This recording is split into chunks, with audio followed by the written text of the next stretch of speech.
Amen. Dieu dit, il prononça ces paroles, il dit, je suis l'Éternel qui t'a fait sortir de l'Égypte. Cela veut dire, je t'ai délivré, je t'ai rendu libre, je te fais sortir du système de l'Égypte, de l'idéologie de l'Égypte. C'est moi qui t'a fait sortir. Amen. Du pays où tu étais esclave. Vous comprenez? Du pays où tu étais esclave. Je te fais sortir du pays où tu étais esclave. Esclave du système de ce pays. Esclave des choses de ce pays. Et Dieu a dit, je te fais sortir du pays où tu étais esclave. Maintenant, lorsque Dieu dit, je te fais sortir du pays où tu étais esclave, cela veut dire, Dieu ne te considère plus comme une personne esclave, mais il te considère comme une personne libre. Et lorsque Dieu dit, je te fais sortir, cela veut dire, il y avait un travail qui a été fait.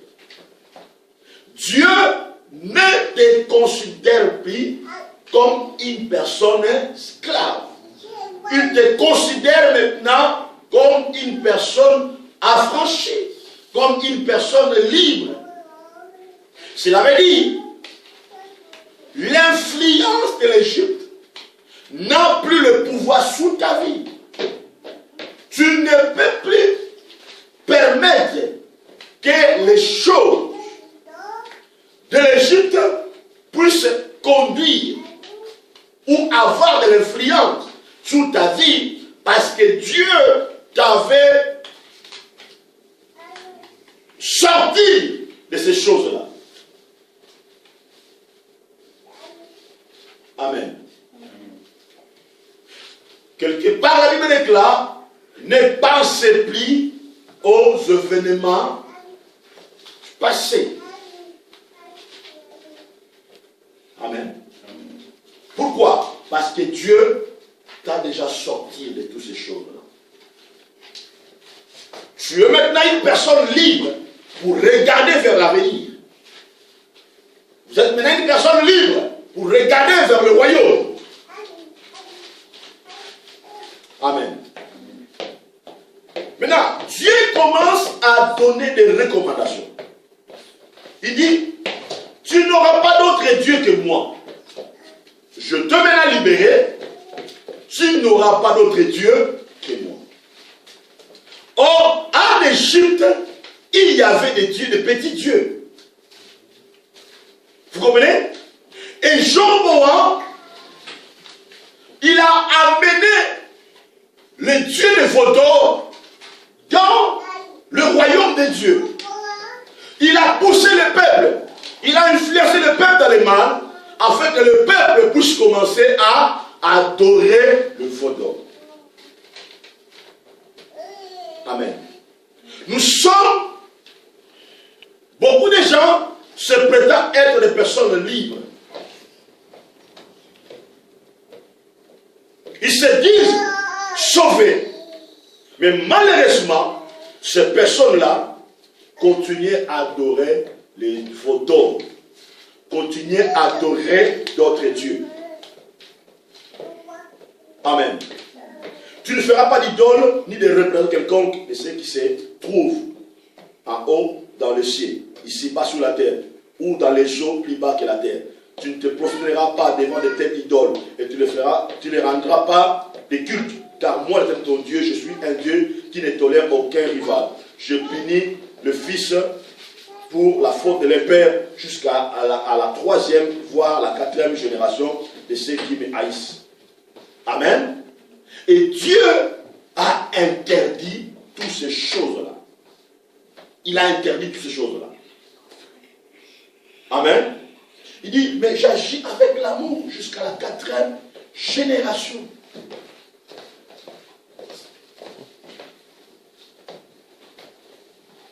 Amen. J'agis avec l'amour. envers ceux qui m'aiment et qui obéissent à mes commandements.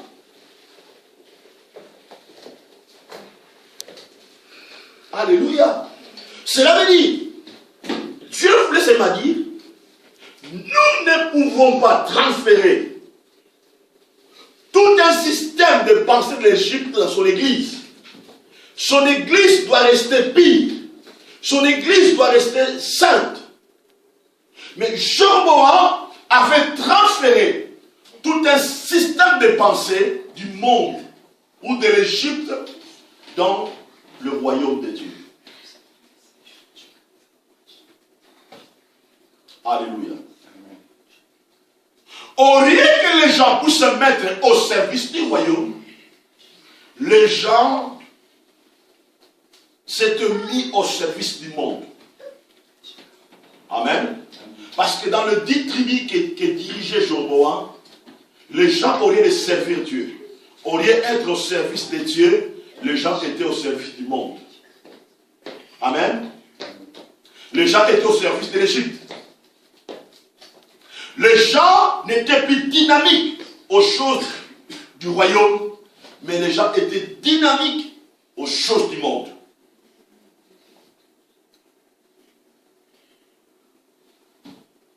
Amen. Vous devez savoir une chose. Votre cœur est la maison de votre vie. Votre esprit, votre pensée est la maison de votre vie. Lorsque l'influence du monde prend place en vous, c'est là que vous serez instable spirituellement et moralement. Amen. Votre cœur est la maison de votre vie. Alléluia. Lorsque l'influence négative prenne place, lorsque l'influence du monde prenne place, c'est là où l'instabilité, les déséquilibres spirituels et moraux prennent place.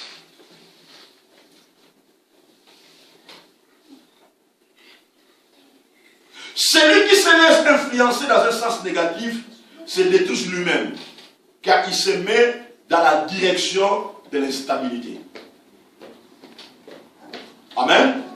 Celui qui se laisse influencer dans un sens négatif se détruit lui-même, car il se met dans la direction de l'instabilité spirituelle.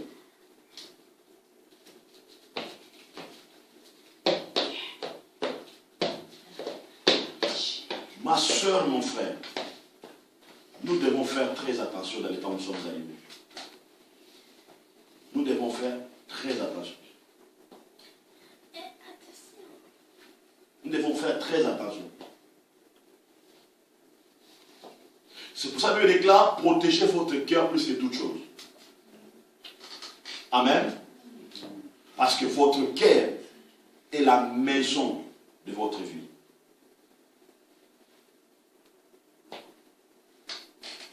Lorsque vous faites d'une situation un problème, vous allez devenir vous-même un problème. Amen. Lorsque vous faites d'une situation un problème, vous allez vous-même devenir un problème.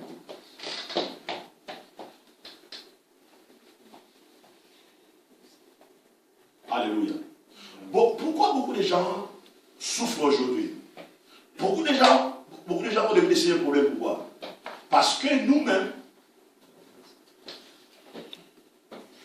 nous faisons des problèmes, nous faisons des situations un problème, et voilà pourquoi nous devenons un problème. Sur notre récit, c'est très important que vous compreniez ça. Amen.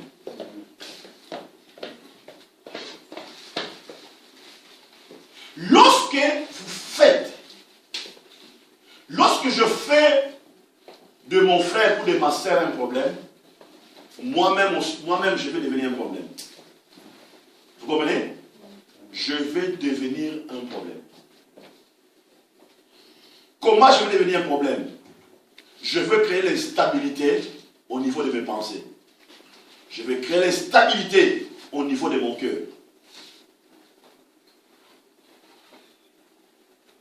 Amen. Vous allez voir pourquoi beaucoup de gens vivent dans la nervosité. Pourquoi? Il fait de son travail un problème. Vous comprenez? Il fait de son travail un problème.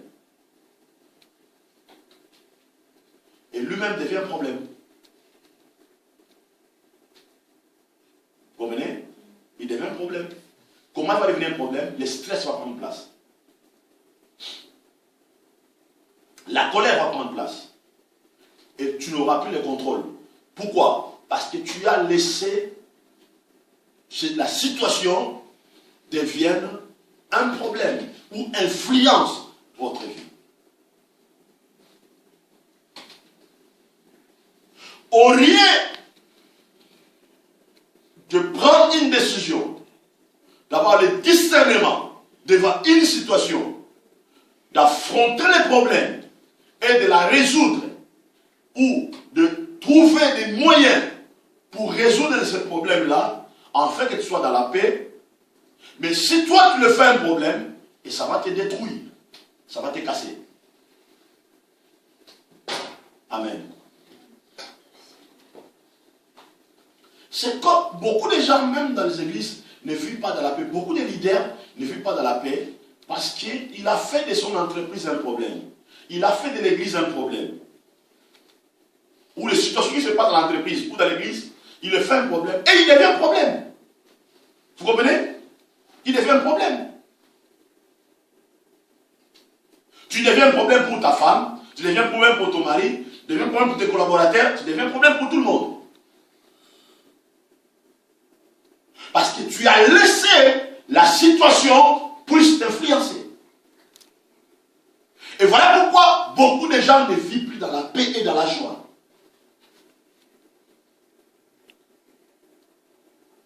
J'aime toujours donner l'exemple de roi David. Saoul a fait de Goliath un problème. Et lui-même, Saoul devient un problème. Qu'est-ce qui va se passer? Il se reste chez lui à la maison, il commence à donner des propositions inutiles même. Celui qui va tuer Goliath, je donnerai même ma fille. Il a oublié que c'est un Dieu, il y a un Dieu au ciel qui agit. Pourquoi? Parce qu'il a fait de Goliath un problème et lui-même devient un problème. Et David, lorsqu'il arrive, il n'a pas fait de Goliath un problème. Mais il a trouvé des moyens. Il a trouvé des moyens de solution pour donner la victoire, en fait que la paix revienne, la joie revienne dans le camp d'Israël. Son frère Eliab a fait de Goliath un problème. Et il était devenu colérique. Vous comprenez? Jusqu'à humilier son frère. Son frère qui n'était pas un orgueilleux, il appelle un orgueilleux. À cause de l'influence. Ne fais jamais de quelqu'un un problème. Sinon, toi-même, tu vas devenir un problème. Si vous comprenez? Ne fais jamais, même si cette situation-là est dite. Vous savez, je commence à travailler mal. Même si quelqu'un me répond mal, je ne ferai pas de situation un problème, parce que moi, c'est moi qui vais devenir un problème. Je vais devenir amer. Ah, pourquoi il m'a regardé comme ça? Pourquoi il a passé comme ça? Pourquoi? Et tout ce pourquoi-là, ça va entrer dans ton esprit. Lorsque tu vas influencer les instances négatives, tu vas devenir un problème. Pourquoi tu es comme ça? Oh non, parce que je n'ai pas bien dormi. Parce que tu n'as pas bien dormi la nuit. C'est pour ça que tu vas faire un problème. Et toi, tu deviens un problème. Vous comprenez? Parce que tu as laissé toutes ces choses-là t'influencer. Maintenant, lorsque la nuit, tu n'as pas bien dormi, tu es dans les jours, n'est-ce pas? Est-ce que tu es encore dans la nuit? Mais qu'est-ce que la nuit vient faire à ta journée? Tu es dans les jours, tu n'es plus au lit. Vous comprenez? Tu n'es plus au travail, mais tu es à la maison. Mais qu'est-ce que le travail veut faire chez toi à la maison? Toutes ces influences-là, c'est dangereux. Et c'est ça que Jobo a fait. Il prend le champ de l'Égypte, il l'amène dans le royaume de Dieu. Et il devient un problème. Voilà pourquoi Dieu avait envoyé le jeune prophète pour venir parler à Jobo, parce que Dieu était contre ça. Lorsqu'on fait d'une situation un problème, Dieu n'est pas content. Parce que lorsque tu fais d'une situation un problème, ce problème-là devient un veau d'or. Ça devient un Dieu. Parce que Dieu t'a déjà rendu libre. Tu n'es plus un esclave. Vous êtes déjà affranchi. Et Dieu dit, ne fais pas de ces choses-là un Dieu. Je suis un Dieu qui t'aime. Je suis un Dieu qui t'a libéré. Écoutez ça, c'est très important. Beaucoup de gens, ils sont parfois déçus lorsqu'il fait le bien à quelqu'un et que cette personne-là ne lui rend pas en retour le même bien que cette personne-là l'a rendu. Beaucoup de gens sont déçus lorsqu'il est mal compris. Lorsque quelqu'un n'agit pas dans un sens négatif pour sa vie. Beaucoup de gens sont parfois déçus. Amen. Et c'est là où beaucoup de gens se mettent en cause eux-mêmes. Est-ce que je n'enseigne pas bien? Est-ce que je ne parle pas bien à mes enfants? Est-ce que je ne dis pas bien mes enfants? Est-ce que je ne donne pas l'amour à ma femme? Est-ce que je ne donne pas l'amour à mon épouse? Vous comprenez? Parfois, toutes ces influences-là prennent place. Nous sommes parfois déçus. Mais écoutez, je vais vous révéler quelque chose. Quand une personne est influencée déjà par les diables, quand une personne est déjà influencée par les diables, frère, ma soeur, ne laissez pas de les convaincre. Priez seulement pour la personne.